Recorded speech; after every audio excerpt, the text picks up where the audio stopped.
Okay, hi అండి.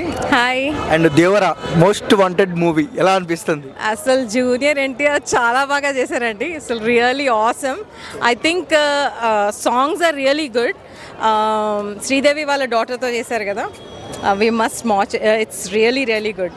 Okay, and NTR గారు dance ఎలా అనిపించింది దావుదీ సాంగ్లో? సూపర్. అసలు ఆయనది ఇంకా కంపారిజన్ ఏముంటుంది చెప్పండి. It's really good. ఓకే, అంటే ఇంకొక విషయానికి వస్తే తెలుగులోనే కాదు, అలా సౌత్లో కానివచ్చు, హిందీలో కానివచ్చు, మంచి రెస్పాన్స్ వస్తుంది సినిమాకి. ఎలా అనిపిస్తుంది? మరి RRRలో ఆయన హిట్ అయ్యారు కాబట్టి definitely must watch I think. Okay, అంటే హిందీ నటుడు సైఫ్ అలీ ఖాన్ మాట్లాడుతూ ఎన్టీఆర్ యాక్టింగ్ చేస్తుంటే అలా చూస్తుండిపోయా అన్నారు. తెలుగు ఆడియన్గా ఏం చెప్తారు? Is a natural actor. Junior NTR గారు is a natural actor. I think it's really good. Okay, అంటే కొరటాల శివ గారిది మన ఎన్టీఆర్ గారిది హెల్దీ అంటే కాంపిటీషన్ అనమాట. అండ్ మంచి హిట్ అయింది జనతా గ్యారేజ్. ఇది ఏ లెవెల్ ఎక్స్పెక్టేషన్స్ ఉన్నాయి మీకు? ఐ థింక్ సూపర్ ఉంటుంది అనుకుంటా.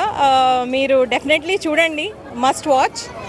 And as everyone knows junior NTR is superstar. So పక్కా చూడండి. ఎన్టీఆర్ గారిలో నచ్చే క్వాలిటీ ఏంటి మీకు? సో డౌన్ టు ఎర్త్ ఉంటారు. Very nice. Thanks sir.